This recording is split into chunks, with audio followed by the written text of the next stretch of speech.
Alright, so now that we've had time for the Sonic Frontiers trailer to marinate over a day or so, it's clear that everyone has got their own different opinions on what they think of the game so far. As you know, I've already given my thoughts on the trailer, so you can check that out if you want to. But there's one thing that pretty much everyone agrees on, and that is, should be looking good. Like, graphically, they should be looking good. Like, it looks clean, let's be real. And that actually sparks a very interesting question. How is this game going to perform on the Switch version? Now, looking back at the Frontiers trailer, I found it interesting that they didn't even show it in 60 FPS. I mean, they were just showing in-engine, and I mean, they could have literally used the most souped-up PC to record that footage in 60 FPS, so I don't know why they showed that in-engine footage in 30 FPS, but who knows what's going on with the engine they're using. Is it even the Hedgehog engine 2? I don't even know if it's the Hedgehog engine 2. I don't even know if that's confirmed at this point. But they've got a lot of systems to support with this game, Frontiers, because it's coming out on pretty much everything that's relevant right now. And based on past Sonic games and their resolutions and frame rates, this is kind of my prediction for what I think this game is going to run at on different consoles and PC. Now, it should be noted that they'll probably be using all sorts of tricks like dynamic resolution or even DLSS for PC, but these are the resolution targets that I'm talking about here. Now, obviously PC is like PC, so we can't really give a static answer for that, you know. I think people are going to hit 4K 60 on this with current GPUs. I got a 3080, so I'm definitely hitting 4K 60 on this, otherwise riot. But I think even PS5 and Series X should be able to hit 4K 60 on this game. Again, obviously using more tricks than you'd have to use if you're using a PC with a 3080 or 3090, but still, the target would be 4K 60 FPS. I'm thinking the Xbox Series S will probably aim for a 1440p 60 FPS target, with the PS4 Pro and Xbox One X probably going for a 1080p 60 FPS target, and the base consoles going for a 720p to 1080p, obviously with the dynamic resolution scaling, also aiming for 60 FPS. And then of course that leaves the Switch, which, if we're to look at past data, I'd probably have to go with 720p 30 FPS docked with a 480p 30 FPS handheld target. But that's if they actually decide to port it instead of caving and making a cloud version. Now yes, before Switch fans get mad at me, I'm not saying that the Switch is not capable of running this game. I believe that the Switch is fully capable of running Frontiers if it is optimized well. But we're dealing with businesses here. I mean, the Switch was capable of handling Kingdom Hearts, but that was still a cloud version, because sometimes devs just don't want to put in the time and work and the resources of downporting the game to weaker hardware, which makes a cloud version, which is essentially priced at the same amount as a port would have been, just so mouthwatering for these companies. Now, I'm not insinuating that they're going to downport this to the Switch, because there is a good chance that they developed upwards, like they started developing with the Switch version and then just improved the other versions, because that way it would ensure that the Switch version runs better. Although Sega have been known to do the opposite. I mean, with Sonic Boom Rise of Lyric, they developed that with CryEngine in mind, and then they had to port it to the Wii U, which didn't support the enhanced version of CryEngine that they needed to run the game, and we got Sonic Boom Rise of Lyric, so we don't actually know what they did. What we do know is that Sonic does sell best on Nintendo hardware, or to be fair, nowadays Sonic sells best in the cinema because the multimedia has taken over. I mean, did you see the Frontiers massacre? Like 1 hour after the Frontiers trailer came out, it was sitting at like 6K views on the official Sonic page, and the movie trailer was at like 640K views. And before you go, oh, people re-uploaded shit, well, they re-uploaded both of the shits, so it still balances out. Anyway, my point is, I don't know if Sega would even want to risk pissing off Switch fans by just caving and making a cloud-only version of Frontiers instead of going through the painstaking process of optimizing a Switch port. But the thing is, with their poor optimization that they've been known for over the years, wouldn't they still be pissing off Switch fans anyway if the game runs at like 480p while struggling to maintain 30 FPS? I mean, if we look at Forces graphics, Forces look nowhere near as good graphically as Frontiers, and Forces on Switch also looked inferior to Forces on other platforms graphically, and I was still only hitting 720p 30 FPS. Docked. So if we consider 30 FPS to be the baseline of playable frame rates, and Forces did that on Switch at 720p, then the best case scenario is them somehow matching the same 720p 30 FPS for Frontiers, but it could easily drop below that. And I mean, we're talking about docked, like docked. Playing Forces in handheld mode drops that already low 720p 30 FPS to as low as 480p 30 FPS. Now again, dynamic resolution, so it can go up to the 720p even when in handheld mode, but it goes as low as 480p. But still, like 480p, like imagine Frontiers if Forces is doing 480p 30 FPS. Is Frontiers gonna be 240p in handheld? Like, will it look like a 2010 Pornhub video? Like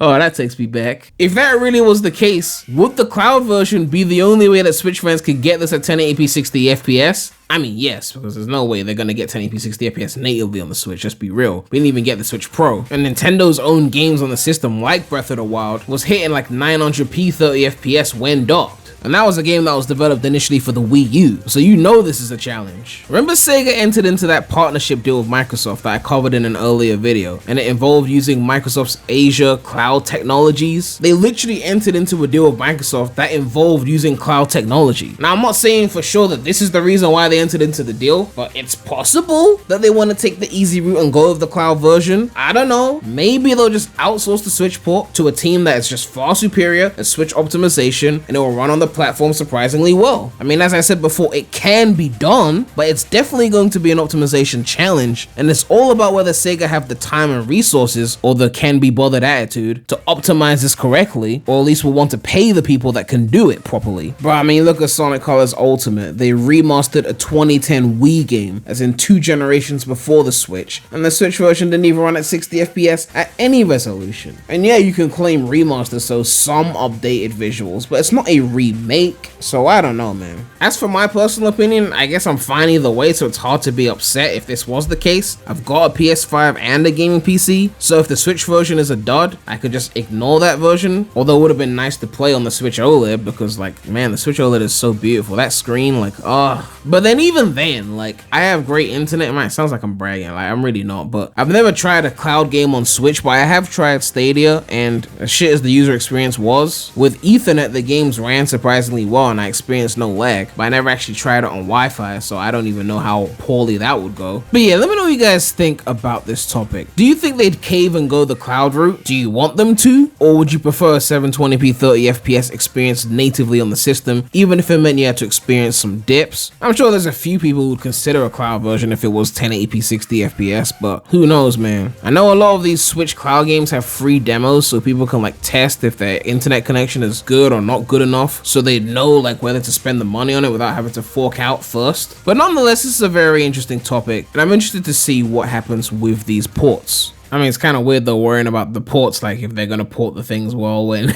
we're already still worried about the actual game and whether the game is going to turn out well. But you know, we've got a lot to worry about is all I'm saying. But again, I'm just glad to see them really pushing these graphical boundaries, man. Like, I'm just so excited. Something that will make me want to get a higher refresh rate monitor just so I can experience this at like 4K 144 Hertz. But yeah, make sure to like, comment, subscribe, hit that bell.